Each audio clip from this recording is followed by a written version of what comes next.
Hello, Sagittarius. Welcome to the Plaid Sheep Oracle. Oh, Sagittarius, you have a very tender reading. We start with this Gifts of the Lonely Path, and then the visible underlying is this hope is like a hummingbird. And then actually below that, we have this from the below to the above. And then in the underlying, we have the ending that opens space for the beginning. Now, what all of these have in common, let's see, maybe I can do it, is that they're all looking towards something, right? This first one is this butterfly, and then the hummingbird, this person who's up here, and here this balloon. And what's interesting is that it's only in this last one that you are with another person as you gaze at this balloon.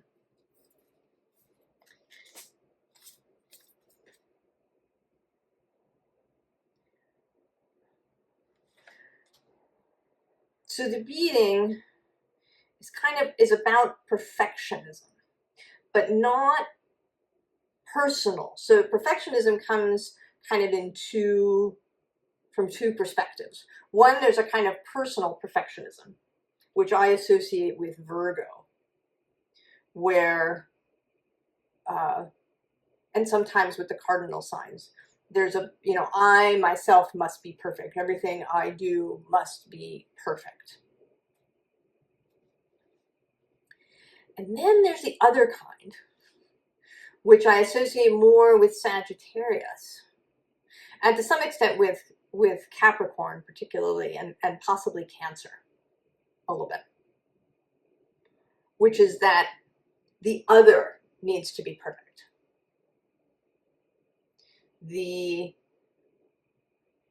There's a seeking of perfection from the other thing. And I was, as is often the case, thinking about this morning in relationship actually to, well, what started me thinking is an audio mystery that I'm listening to that takes place in the Victorian era.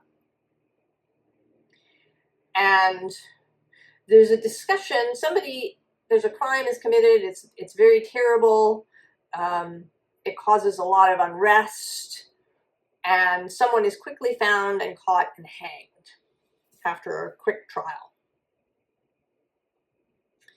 And in the story, the whole thing is questioned. Was the right person held responsible? And part of the discussion is, well, what does this say about the law, right? That the law is fallible. And there was this sense, I think, in the Victorian era, and actually in our current era now,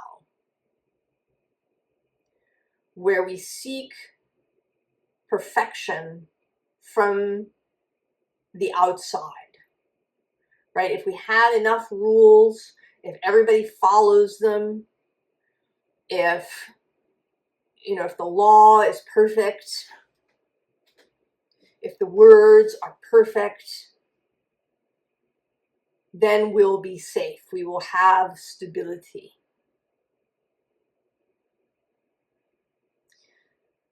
And I've been thinking about this also in relationship to the astrology that is happening, to the previous Jupiter-Saturn cycle that began in 2000 when they met in Taurus. And now as they met again in Aquarius, and then they're going to square on the day of the full moon, August 19th.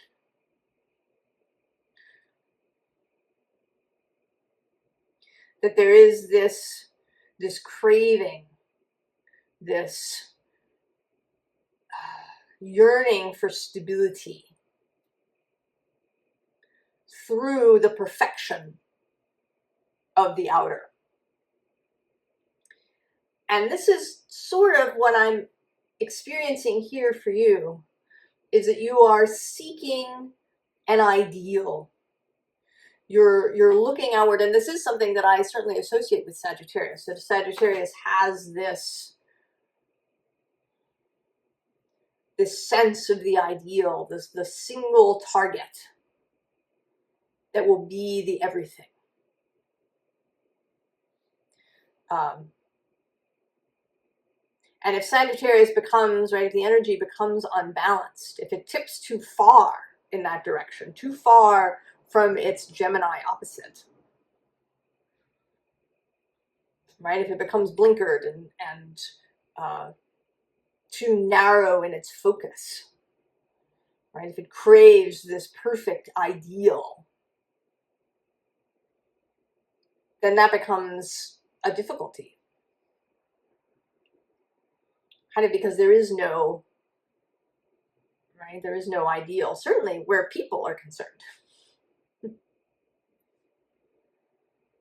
So here you are, you're in this chariot, and you are searching. You're searching for this ideal. And I think that part of what is driving you is what's below this, is this Three of Swords, and also actually this Ten of Pentacles. So there's something having to do with, possibly with family, community, maybe even the people you work with. It could be society at large, that broke your heart. And you are now seeking, right, an ideal. The bottom of the deck is the Devil. So how this, how this desire for something beautiful, for something that you can really get behind,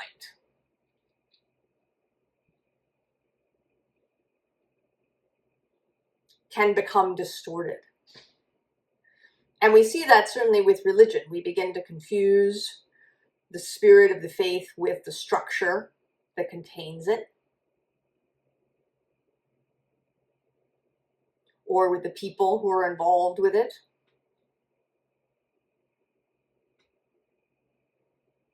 How things are interpreted, certainly with the law. And so here is this sun,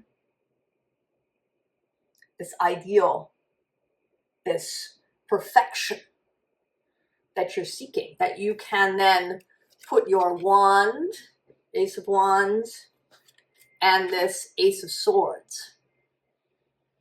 Essentially, you're looking for a cause, right? You're looking for somewhere to put your strength, to put your will, to put your skills behind.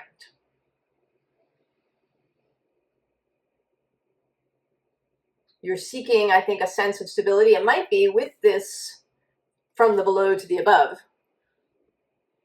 You might be looking for a person. This could extend to romantic relationships, that you're looking for somebody who is going to be your ideal in every way.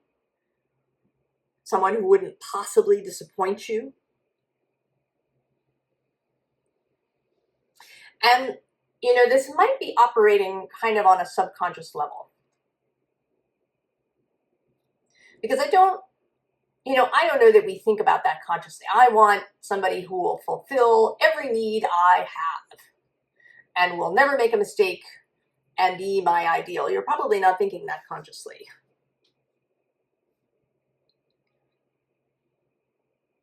This may be, right, the subconscious, the shadow element.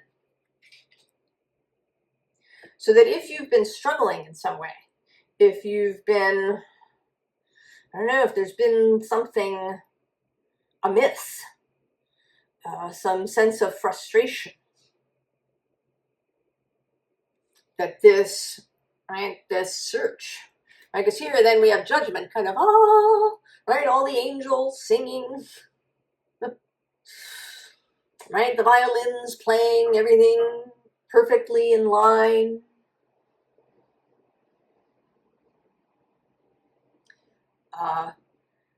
If you're in the United States now, I sort of hesitate to say it, but it could be that this is about wanting to throw yourself behind a political candidate.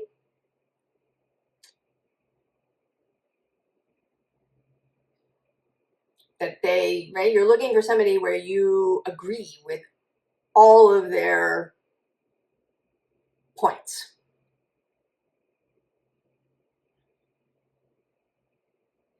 Where they are in line with you in every way. But that's probably just not going to happen.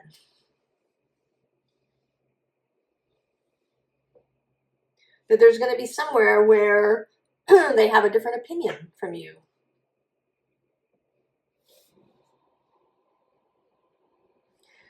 And if they then become unacceptable, that can feel, you know, like a betrayal.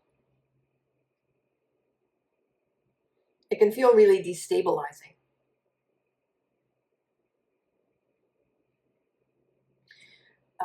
Then we have this Four of Cups, right? You're ignoring it.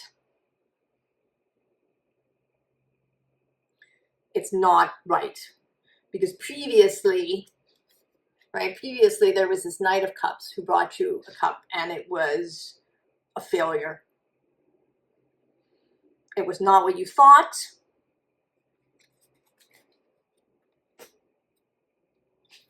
There was the Three of Swords as a result. Now, the bottom of the deck, interestingly, is the King of Cups. And I want to say that what he is saying is that not that he has the cup that you want, because he's not offering it to you.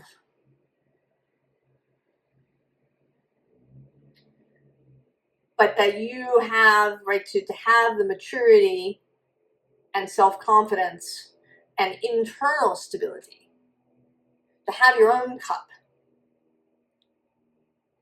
so that you don't have to have the perfect cup that somebody else gives you.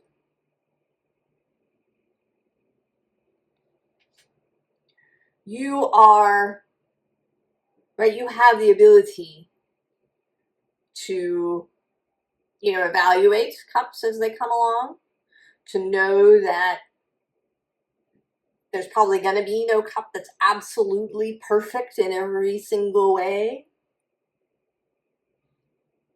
You know, maybe there'll be a mixing of cups, right? If you take this fourth and add it to the other three, that might create something really interesting. So there is this, right, this call underneath for you to recognize your own power. Because you are here, right? You're here in this Four of Cups. You've got this Three of Swords on your mind.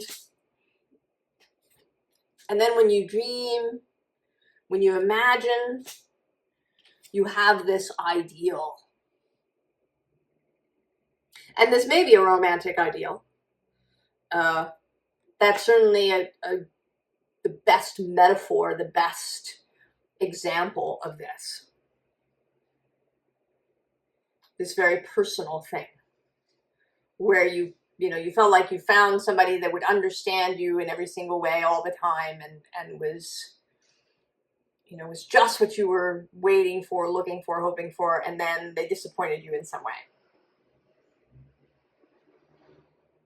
And you have this dream of the ideal in your mind, but then you wake up in the middle of the night and you have this dream, and you're sure when you wake up that it's never going to come. That the only thing you're going to have is pain. That you're longing for this perfection. but there's also a belief within you that it's not going to come. And our culture supports this kind of thing.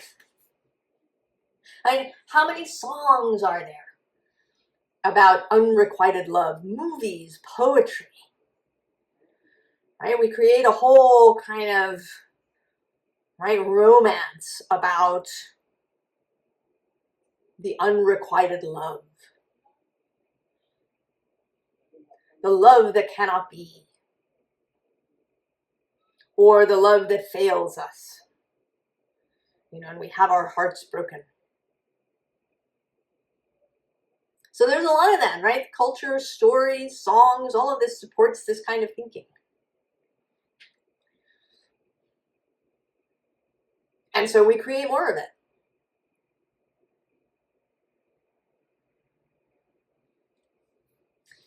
But then we have the Raven Spirit of Truth. And I really associate this card with you, Sagittarius, whenever I see it. And I don't know if it's because it came out in a reading of yours at some point. I think that it did. But, right, there is a sense, you know, because Sagittarius is concerned with truth. But not dogmatic truth. Right? Sagittarius is a free spirit. It's not about dogma. It's about, right, we have the spark in Aries in the mind. You know, and then we build the bonfire in Leo of the heart.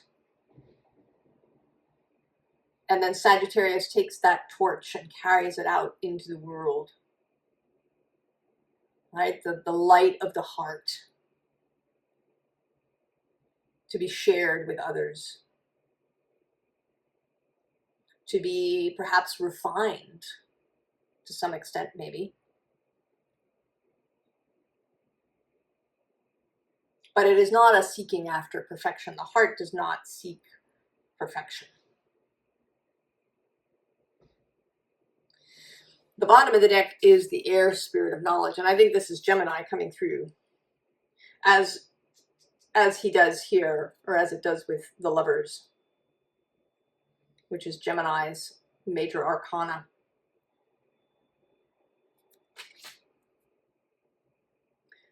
We also have the King of Cups is Scorpio, and here we have a kind of more Scorpio with transformation. And Scorpio is right next door to you. You might find it a little, right, this energy from the opposite and this energy from immediately next door. Scorpio is not after perfection. Scorpio is right about getting in there.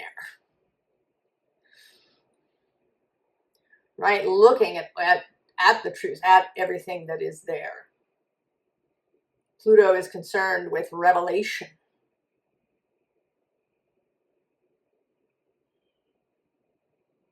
And with the integration of the shadow with darkness.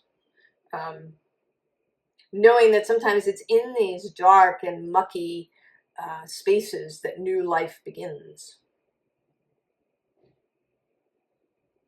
Right, in the rotting of compost.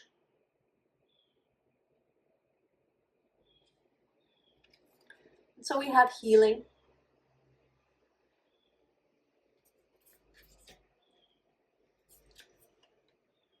And magic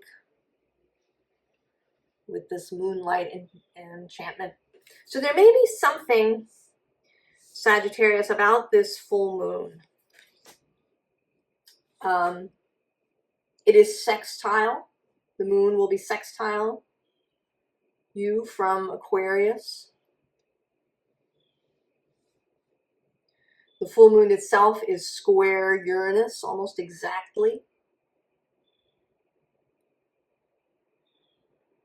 So there is a, you know, the possibility of kind of a radical change, of a shift. And Jupiter, your planet, your guide, is in Gemini and will be conjunct Mars at that full moon. They will actually have an immediate conjunction, a closer conjunction several days before. And Mars is also associated with Scorpio. He's the traditional guide of Scorpio, and also with Aries. Right? You have an affinity with Mars, this energy of movement, of doing, of shooting the arrow. This fiery spirit. So there may be something about this full moon that really assists you, that the energy will really be available to open up your view. And then we have sanctuary. And here with all of these people, there is this sense here, right, of you being alone in all of these, except for the bottom, right, which is also a different palette. These guys are all this moonlit gray blue thing.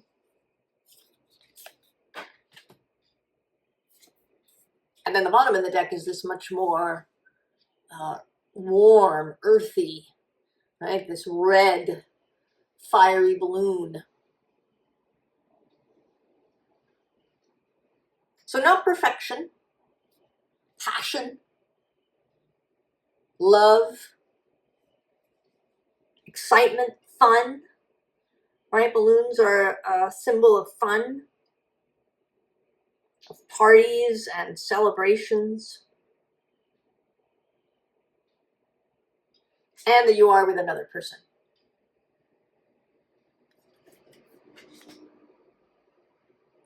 It may be that you've been isolating yourself recently. If you've been here for a while, there were some readings about you sort of opening yourself up to, being a gathering place for others. And maybe some of this is where perhaps some of this came from. Maybe you saw things that you didn't like. Maybe people showed up whose opinions you found difficult.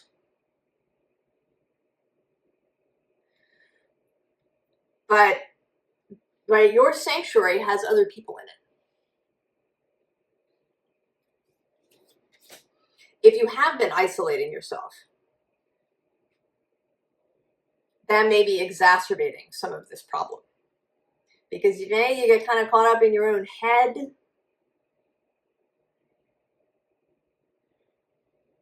The view narrows down only to your tiny piece. So then we have this Six of Materials. I love this Six. Right? This explosion of communication, of collaboration. Below it is the wheel, who is associated with Jupiter, your planet. And then below that is this Six of Swords, this guide, this, your wider self. And then this Ten of Emotions, this group celebration. We did have that Ten of Pentacles appeared, so there may be, if this isn't a romantic situation, this could be that something happened in your community, in your family, at your job that you felt was really hurtful or that was disappointing in some way. But it didn't fulfill your ideal. Then the bottom is the World.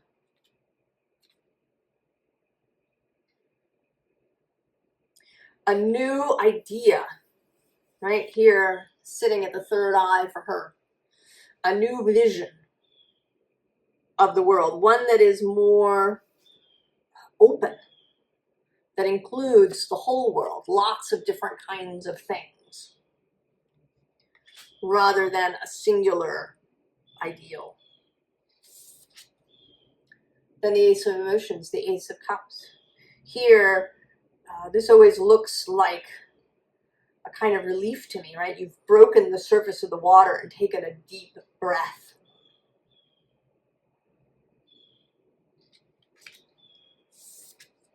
And then the Knight of Materials.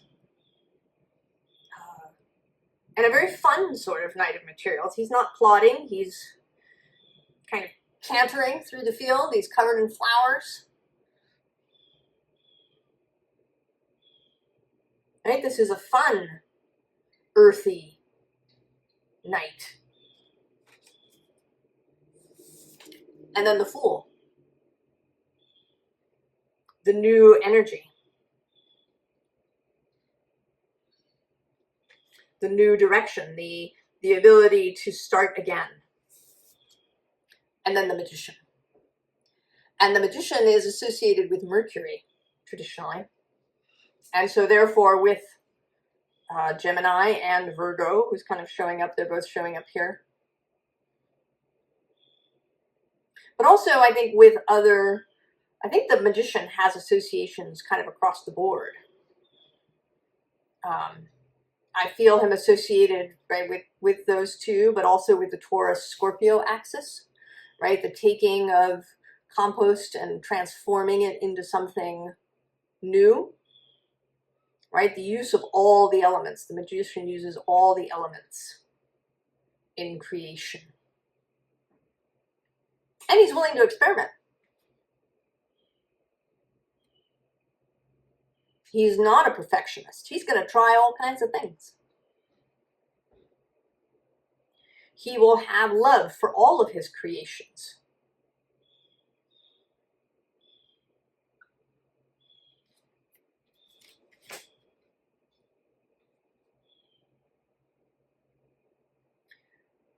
So I asked a little bit about this, right? This thing that you were seeking.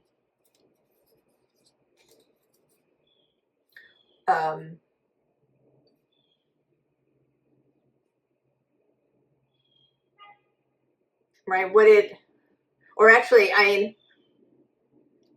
right, what it was you were seeking and how the Magician is the way to go, right? What is this Magician's way?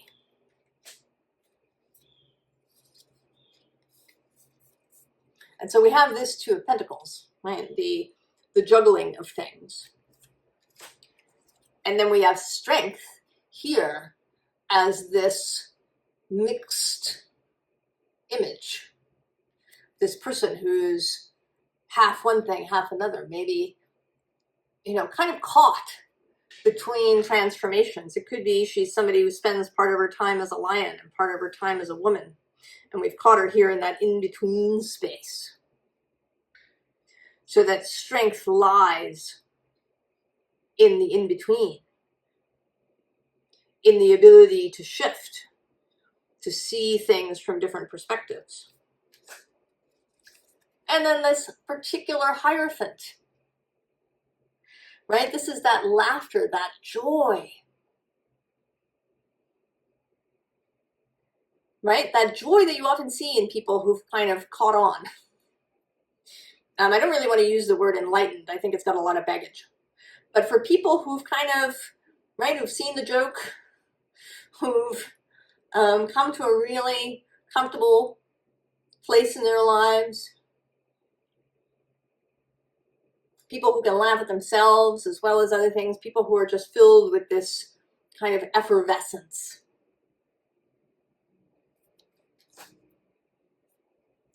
And then kind of this gatekeeper energy.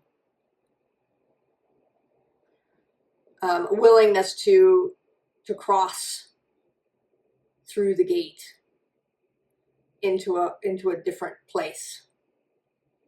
To kind of accept this new wand. She is a Sagittarius card.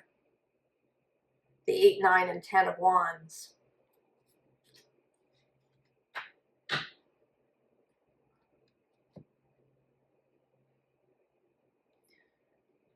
Formal advice. First of all, the circle. So, absolutely, Sagittarius, if you've been isolating yourself from people, the advice here is to rejoin people. Now, you don't have to rejoin everybody, but it seems like if you have isolated yourself that you've kind of thrown out the baby with the bathwater. Either because, you know, maybe there was an individual who really was a problem, right? Who did something that really was hurtful in some way, right? They lied to you. They betrayed your trust. Maybe they did that to somebody else who you cared about. But maybe not. Maybe they just, you know, made a mistake. Maybe they fell off their pedestal. If you put them up there. We do that. We put people on a pedestal. This happens especially if we fall in love. And I say fall in love kind of across the board, either romantically or with a leader of some kind, you know, of a spiritual tradition, of a religion, of a political party. We can kind of fall in love with a person like that.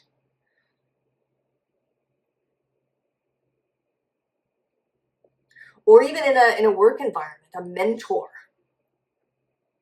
perhaps, who you know decided has feet of clay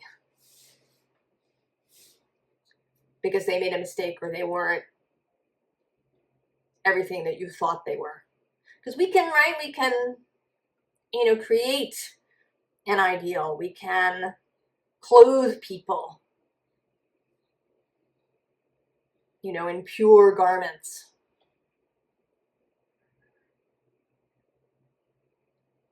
So I don't know what it is for you. It could be, you know, anywhere on that spectrum of things.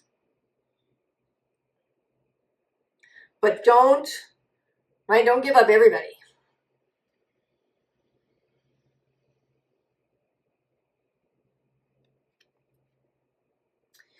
And, you know, we have right here the Time Master and then actually the Sorcerer as well, which is kind of interesting. The Sorcerer has in this deck kind of a negative viewpoint. But I want to say that this is sort of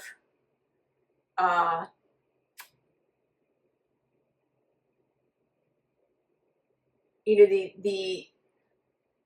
the ability to find wisdom in many places. And also coming through just now in my head is Saturn as the Time Master and Pluto as the Sorcerer.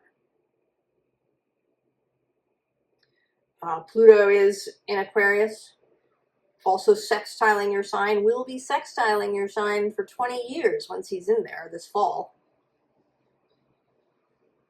That's an opportunity to really work with that Plutonic energy. And then Saturn is currently squaring your sign as he moves through Pisces. So the challenges of structure. And what does it mean? Does a structure have to be perfect? Do the laws have to be perfect? Does a relationship, the structure of a relationship have to be perfect?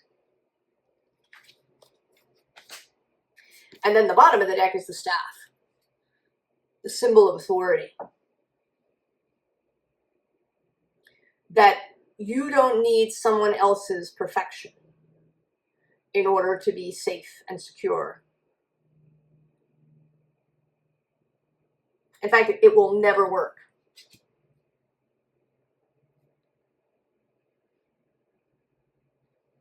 Relying on others for your stability as an adult will probably always be disappointing, or at least really challenging and difficult and kind of a pain in the ass a lot of the time, I think.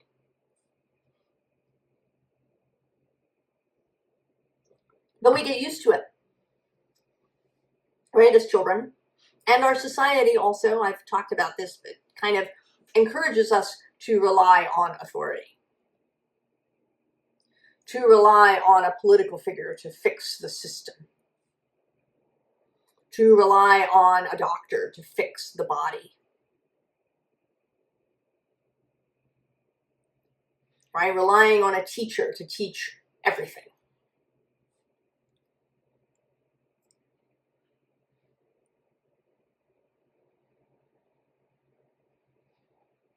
And that we can't, so we place, right? We place these things outside of ourselves.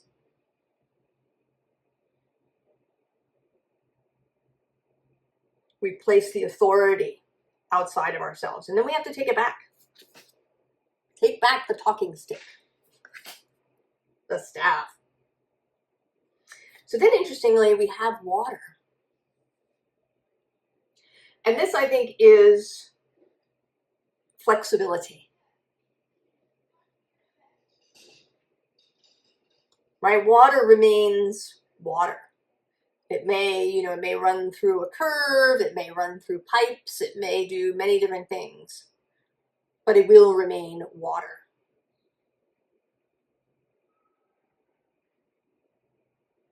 It is flexible, but also perfectly itself, right? That perfection exists, the fully itself. And water, for me, I see water as a being. And that all water everywhere, and I don't just mean here on Earth, I mean all water everywhere, is kind of a single being. Deeply spiritual. Deeply compassionate, deeply expansive,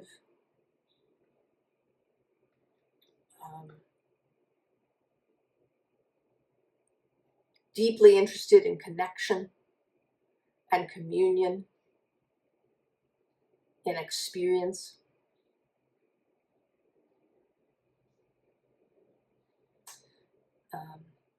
Veda Austin is coming to mind, and maybe that means something, and you could go check her out. She's done a lot of really interesting things with water. Veda Austin, VedaAustin.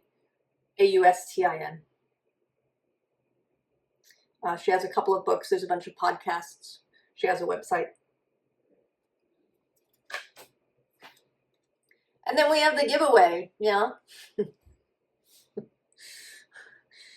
Giving, right? Giving it away. Right? Giving away this need for this perfection outside of you. And then finally, the mystical shaman. He is not about perfection. He is about relationship. That, I think, is ultimately the shaman's task and gift, is to work with relationship. The relationship of the tribe to spirit and to the world around them.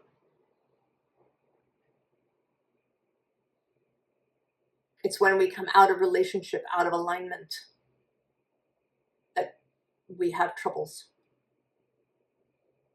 Whether it's a disease of the body, or of the mind, or of the heart.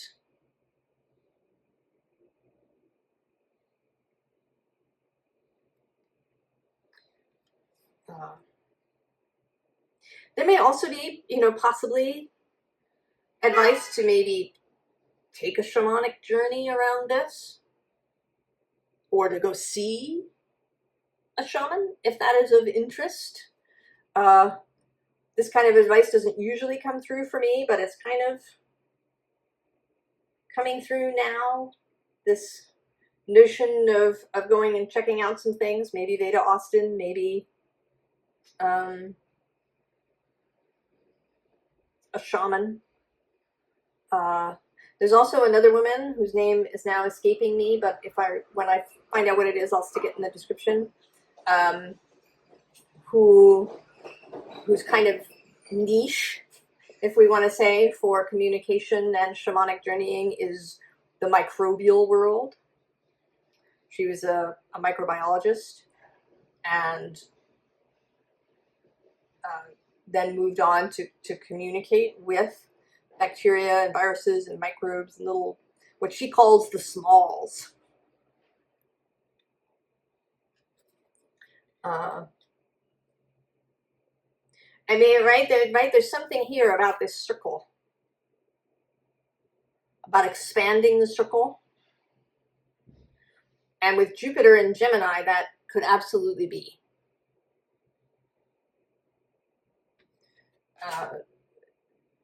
Seeing, you know, if you've had a particular spiritual orientation, going and checking out something that's way outside of it.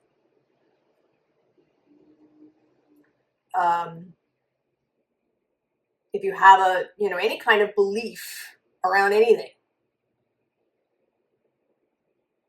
to expand yourself and go see what's outside of it. Right? The mixing and matching, that there's ways to combine things, that seeking the ideal, the perfection, the thing.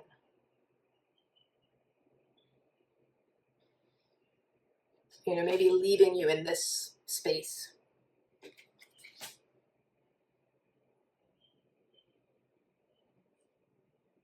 So go forth and explore, Sagittarius. Right? Pass the gatekeeper in your own mind. Become the experimental magician.